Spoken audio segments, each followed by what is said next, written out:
How you doing, Pass It On? My name is Akeem Olaj. I'm here to introduce a very special poet to me. Her name is actually pronounced Holy. I'm going to be reading her bio, and I'm going to be reading a poem that I wrote about her a long time ago, but it's still relevant to this day. So we're going to get started with the bio first. Originally from Alexandria, Louisiana, Sha'Condria icon Sibley is a longtime New Orleans-based poet, writer, performing artist, visual artist, and teaching artist.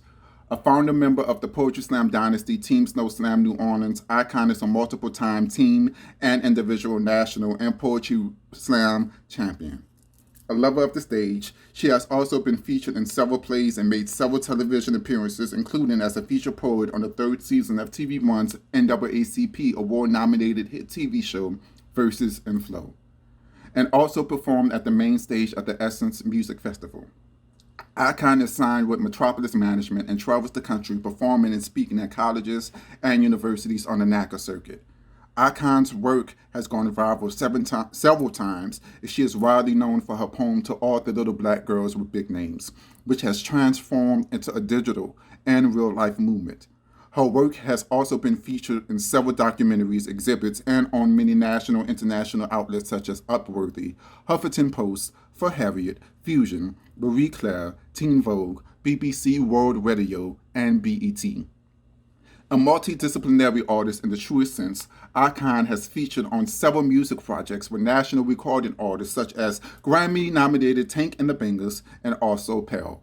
She has co-wrote the short film Love Tap and co-wrote and starred in the film A Dream for Sale. Icon's involvement in the building and sustaining the poetry community goes beyond the page and the stage. In efforts to reunite and revitalize the post-Katrina New Orleans poetry community, Icon co-founded the Write NOLA Poetry Festival. Icon even returned to our hometown to partner with the Alexandria Museum of Art, becoming the host and organizer of the Rhythm and Rhyme spoken word performing arts series, the only and largest open mic in that region. She also works as the lead organizer of the New Orleans Youth Open Mic, and curates and organizes several events, including as part of the planning board for the Pass It On Open Mic, the longest running and multidisciplinary arts open mic series in New Orleans.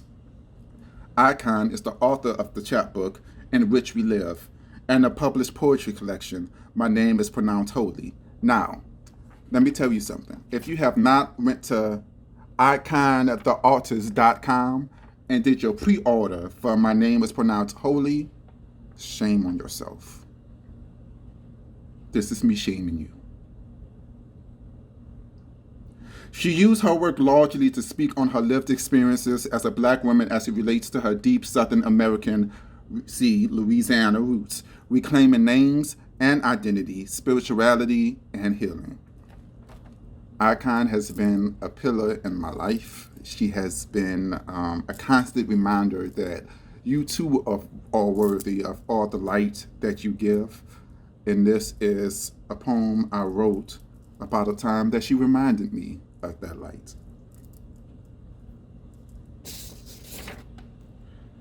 She once told me a story about a jack-o'-lantern, how he shined bright from the inside, until one day his blood became poison, his outer shell rotted against his freshness, and the skin wilted, how his smile, once full, broke off like piano keys. She said it was because his light was so bright not even his teeth could hold it yesterday. I told her that I too have just become plucked from the pumpkin patch, that my blood has begat unto itself. Foolish freedom, a deathly poison, it too has become, how one day there's a possibility that my light can no longer be contained by my teeth. She looked at me like piano keys that won't break. She looked at my skin and told me that I'm not a fruit meant to rot, but a lantern. Told me that my poison blood has a cure and that I could shine as if I was never tainted with darkness. I told her, I don't know how to live, but she told me to become a lighthouse. It's no different than who I was born to become anyways. And isn't that funny? a bolt of lightning, a perpetual light that never stops, always reminding this lighthouse that he too is worthy of his own shine. Light always remembers the flame that set it off, regardless of the location or time. And I will always remember the light that let me know it was okay for me to smile. I want you guys to please welcome iCon, the artist, up. She is by far one of my favorite poets on the entire planet. Thank you, Passing On, for holding this tribute to her because she is not lifted up enough. I feel like we need to do it more. Without further ado, iCon.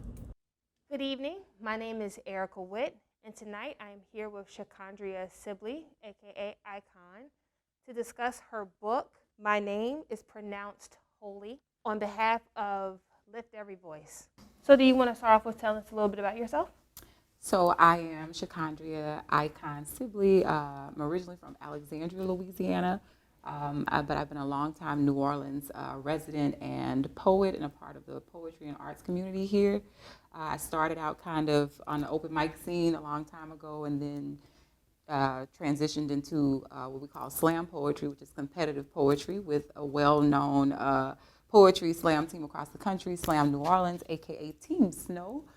Who a fellow member of, or alum of Suno, was a part of Terriana Tank Ball. We were the founding members of that team.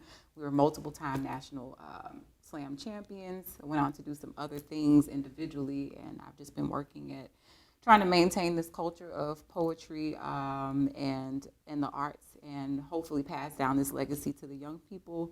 By carrying on another organization we have here called No Yam New Orleans Youth Open Mic, and working with all the youth students within schools, within the juvenile detention system, all of that. So, yeah. All right. First question. What is the significance of the title, My Name is Pronounced Holy? So, people who do know me know that my claim to fame, quote unquote, was a poem that I had out called To All the Little Black Girls with Big Names. If anybody's been paying attention on Instagram, there's a meme floating around, dear little black girl with a big name, correct them every single time, right. That was pulled from my poem, To All the Little Black Girls with Big Names. I say it, when they say your name incorrectly, correct them.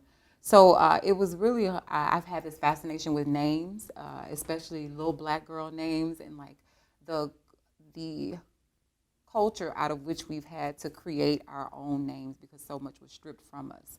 And how people will say, oh, well, your name doesn't have a definition or doesn't have a meaning. And it's like we have the power to create those meanings, what the names mean to us. And a lot of those names, if you listen to the sound of them, like in the poem I say, my friend Lakeisha, whose name sounds like Wakisa, a lot of it does have, roots. Or I feel like is what we call a DNA or cellular memory. Mm-hmm. We may not remember exactly where we come from, but something in us remembers those sounds and remembers those names. So that was really the whole idea of like when people say, how do you say your name or how do you pronounce it? And it's just like, you could take everything away from us, but you can't take away our divinity. You can't take away our holiness. You can't take away our godliness. And so my name is pronounced holy. That's how you say it. And so it's just literally like a love letter to black people and like what we choose to call ourselves and what we choose to answer to. And no matter how much we're degraded, like we're no less holy. So that's beautiful. I'm so country. I don't be surprised at all when all this drawl slip out from between these good and greasy lips. So country, I be taking sips of lukewarm tap water from Mason-Dixon jars, filled with so much metal I could still taste the shackle. Country enough to be sitting on the hoods of broke down cars, 'cause the yard full of them, so they must be good for something. I'm so country, I call all my cousins cousin, even though we was raised more like brothers and sisters.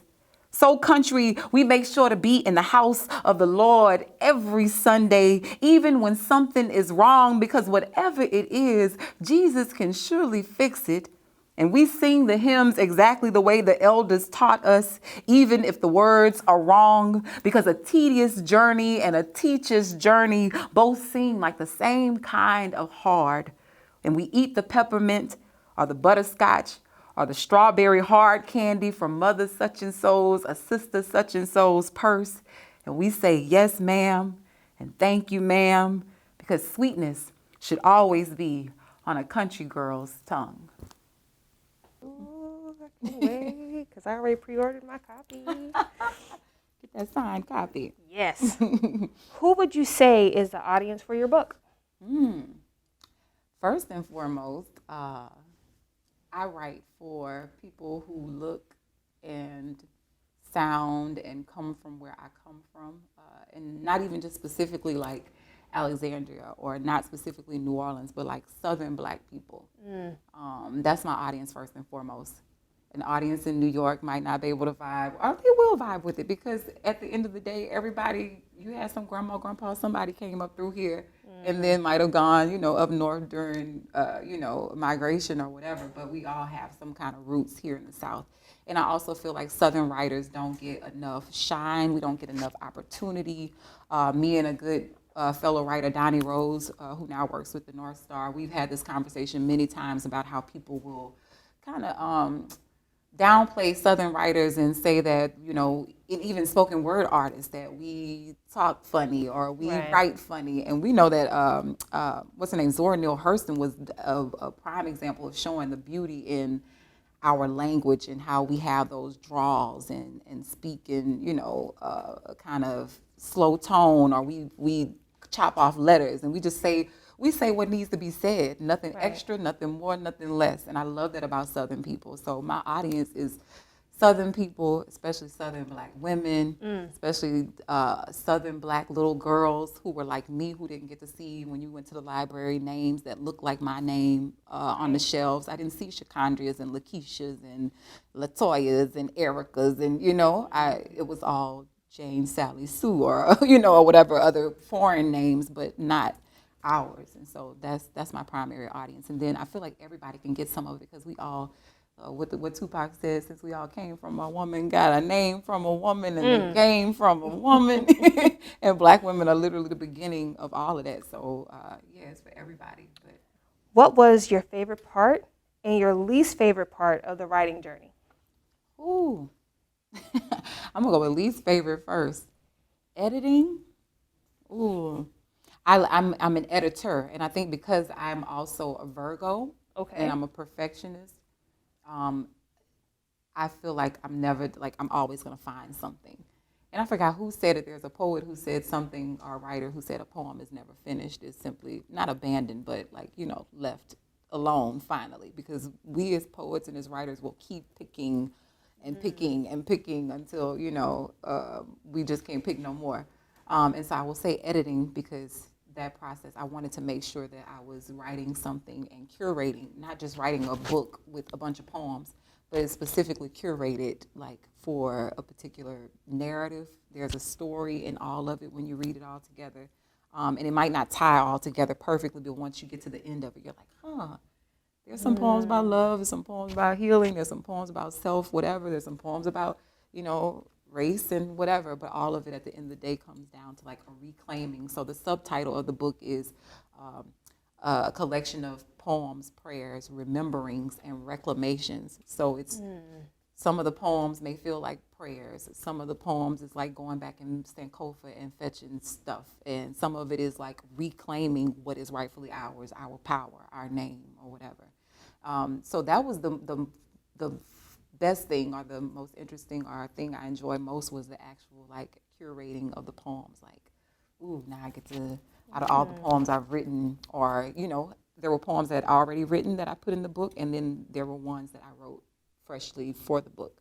Poems that I never released to other people that I'd already written, and then ones I wrote specifically for the book. So that was the most fun part. But that editing, because you got to chop. It's like asking somebody to, chop up their own child. Like, I don't want to get rid of this. I don't want to get rid of that. But, you have to, for the sake of brevity, or for the sake of, just making sure it's clean. What is the most surprising thing you discovered while writing your book? I discovered how much I didn't before embrace being country.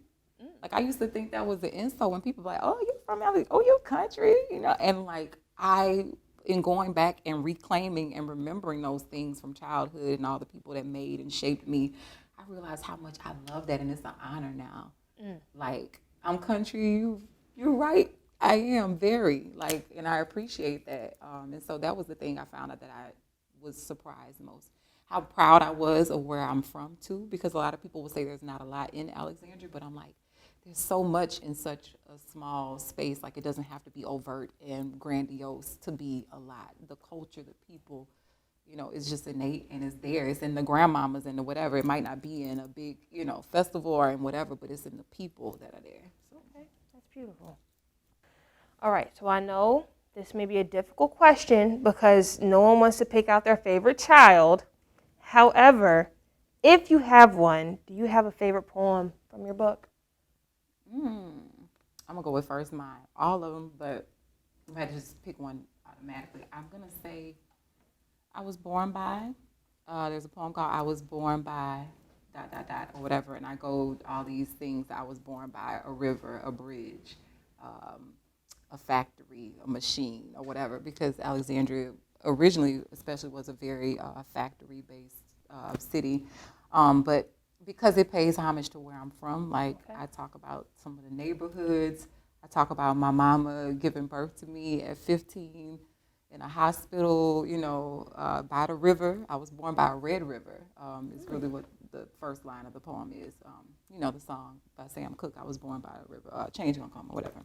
Black people always like to name songs after what the chorus is instead of the actual title.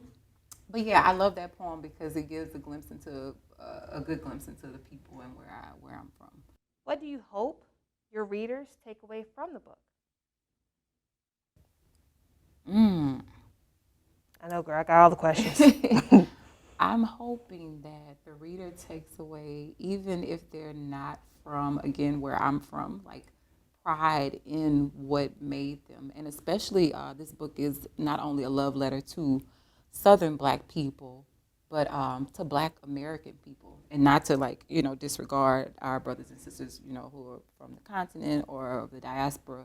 But I feel like something specifically needed to be said for us who came over here maybe without, with only what we could fit in our heads and our hearts, like not even with a suitcase or not even with a nothing, and like how we built an entire culture that the whole world feasts off of nothing. And so I'm hoping that from that, like, there's a pride in being Black and being of this soil, and even being indigenous, Black indigenous of this soil, because a lot of my family history is also of people that were already here before any boats ever came or whatever, or who were here before in slavery or whatever. And so I hope that people gain a sense of power, again, that reclamation of like owning whatever history it is that you do still have to hold on to, and whatever history you can create. Even when everything has been stripped away from you, there's something to hold on to. And so, yeah, regaining that power. I hope people walk out of it feeling, or close the book feeling healed, right, and able to heal themselves and heal each other, and not necessarily waiting for any entity, outside source, system, to change anything for us. Like, we literally are the change that we've been waiting for, not to be cliche, but we are. Black, black, black, black on black, black, my thoughts so black, black, black on black, my skin is so black, I'm rocking that black on black, it's black, black, black, black, black, black on black on black on black on black on, you too black. Like, ain't come over here with a passport or a visa, black. Like, to bottom of the cargo ship, black. To bottom of the Atlantic, black. To bottom of the melting pot, black. You the kind of black that ain't never really been nowhere. 1 foot stuck in a plot of land that carries your blood, but someone else's name. The other foot anchored in your own forgetful mouth. You too loud, black. A black that everything that wishes to be black tries to swallow.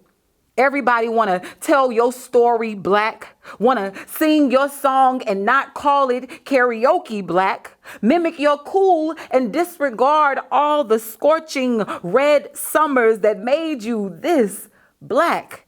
You too, bottom of the spaceship black, a black this world can't even behold, a black so infinite that when you are told to go back where you came from, you know that that means everywhere. For Lift Every Voice, Why African American Poetry Matters. There are 5 humanities themes that are reflected upon in the tradition of African American poetry. Those themes are the freedom struggle, Black identities, Black experience in history and memory, Black language and music, and family and community. Which themes resonates in your writing and why? What was the first one again? The first theme, that is going to be freedom struggle. Ooh, I would say all of them, but I was sitting here counting like Black identity, definitely, because especially with the name, not even just names, but I talk a lot about identity. One of the poems in the book, Muse, I talk about like this is dedicated to the little girl who comes from the same kind of hood as me, the same kind of whatever as me, who may not know nothing about her, could be African, could be Caribbean, could be whatever, nothing but her for show black. You know, like all she knows is her for show black, and how something so beautiful can grow out of something stolen. Black identity, Black family, definitely. A poem comes to mind, the one where I talk about Make It to Heaven That Way, where I describe like a backyard Black family gathering. You know what that looks like. You got the line dances and the uncle over here with the beer, and just how we relate to each other. And if it's that one day that we can get together, just like Mardi Gras here or whatever, like that one day we can get together with family, like that day is like our church and our healing. The Black, what was the other one? History and memory. Black history and memory, definitely going back and fetching things. I've been doing a lot of talking to my grandmother recently and taking down notes and recording about family history, and how important it is to keep that. And from that, I do want to build another work, but I've been incorporating that a lot into my work, things that she's told me and taught me.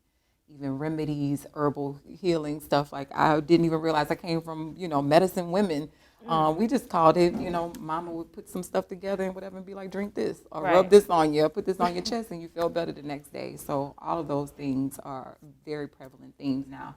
When I was in the slam world and slam community, it was more like me trying to break free, I think, to get to this point where I'm comfortable now going back to the foundation. I had to find my voice first and be comfortable with being loud to be comfortable with being a little more quiet and making people still hear me. Okay. All right. And then also something too with Black language and music. If anyone has had the pleasure of watching you perform, there's always a musical element to it. You may not hear the music, but you can feel it. We're looking at you, hear this music in your mind, and the way that it comes out in your words, it's like we can feel the beat, we can hear it, and we're just vibing with you. Or, I don't know, even when it's like a heavy poem, you can still feel that underlying beat, and it's something that just... It's like the blues or whatever. I'm feeling like Ma Rainey or something. Yes. That's spot on. That's the southern dialect. It's musical. It's not, some dialects, no disrespect, are very just straightforward, whatever. But, you're from Virginia. That southern dialect is musical. It brings you in. It's soothing like a mama's, That's hey, right. my baby. That is all music and melody. And our names are musical, going back to that. It's a rhythm to Sha'Condria, That's right, the beating that. Beautiful. All right. Here we go. Final question of the night. Important question. You ready? All right, here we go. Hit me. You sure you're ready? Look. All right. Do I look ready? Yeah, you look pretty ready. Where can readers find out more about you and your book? So, I be on the internet a little bit. I call myself, like Erykah Badu said, analog girl in the digital world. That's right. I'm a rotary phone girl in the iPhone world. Ooh. Because I am so I don't. We about to trademark that too. I'm not. It's already in the works on a shirt. I'm telling you, all the things. Yes. But yeah, I do be on the internet sometimes. I have a website, iCon the artist, ICONTHEARTIST.com. I'm in the process now of like making sure I update and put new videos up there. Merch is up there. I'm gonna also be putting some of my visual art because I'm gonna have prints and all of those available soon for the visual art. Instagram, I be on the grams. I prefer it now a little more of a Facebook. So Icon the artist on Instagram. I don't really be on Twitter, but I have a Twitter, so I won't even hand that out. And then on Facebook, you can find me at Little Black Girl Big Name, and that's Black BLK. I always spell. People ask even in the book, I don't ever write out Black BLACK. Why is that? Because I heard somebody say something about black, like it's like be lack, like we lacking something. And also that missing part of like, we're not lacking anything. Right. And also that missing part of like who we are, that missing part of the identity. Like we aren't really black. Black ain't really a race, but that's all we have to really go on that unites us. And so I just chose to take the negative connotation from that and just use BLK whenever I refer Now I to gotta it. use BLK with everything. Moving forward. saying. See, you blew my mind. Is there anything? So yeah, you can find me there, and then if outside of that, you can just send me a message via a pigeon or dove or something. Message in a bottle? Message in the bottle. Since we around a lot of water here. Right. It'll float up on my doorstep. Is there anything else you would like to tell our audience? No, other than I think you had asked something about the importance of black poetry, like we say about black history. Black history is American history, and black poetry is American poetry. Like it ain't its own subset. It's like we started everything, and then things were taken from us and like repurposed and whatever. But I feel like black poets are the modern day. We're the griots. We're the preachers. The open mic is our church, and the stage is our pulpit and whatever. And like these are the people that are gonna, because a lot of people have kind of stepped away from the traditional black church, and so I feel like now people are listening to poets and listening to filmmakers and listening to artists and coming to see exhibits, and like that's what we're finding our word and our healing and our salvation and all of that, you know. Yeah, so it's important. I feel that. You are wonderful. You are beautiful. Thank you so much. Thank you for blessing Suno, I wouldn't have had especially anybody Suno else do Library. it but you. So. Of course, of course. Thank you so much for all of this, and we look forward to seeing your book out in stores. Please go cop it if you can. And yeah, we're looking forward to everything that you're going to do in the future. Thank you, Ike.